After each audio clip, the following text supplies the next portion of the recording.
an online grassroots movement that came to be called the Great Awakening. The QAnon conspiracy theory was born on the dark fringes of the internet nearly 3 years ago. Followers believe that the anonymous Q is someone with high government clearance. The movement began with the unfounded claims that satanic-worshipping politicians and celebrities work in tandem with global governments to abuse children, and that a so-called deep state wants to destroy President Donald Trump. I am 100% behind Q.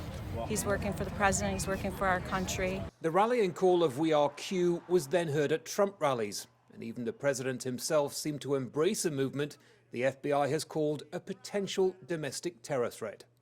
These are people that don't like seeing what's going on in places like Portland and places like Chicago and New York and other cities and states. And I've heard these are people that love our country. Believers are now running, and in Marjorie Taylor Greene's case, winning elections. Greene, who President Donald Trump calls a future Republican star, beat a conservative neurosurgeon in Georgia and will likely head to Congress. And let me tell you something. Ilhan Omar's Antifa buddies in Minneapolis and the Black Lives Matter movement, we are not going to allow them to tear our country down, burn our cities, riot and loot. We won't have that here in Northwest Georgia. According to Media Matters, more than 60 former and current congressional candidates have promoted or embraced QAnon. But political experts say in reality, the movement remains on the fringe. It hasn't gotten bigger yet, but it could.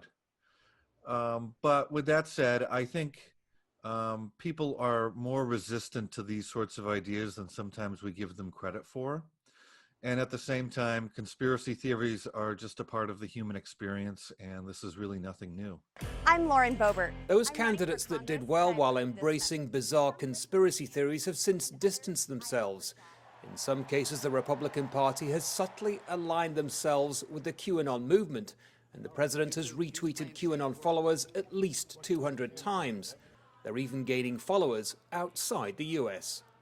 It's said that we live in a post-truth era, but QAnon has serious consequences. Followers have been accused of attempted kidnapping, murder, and other criminal activities.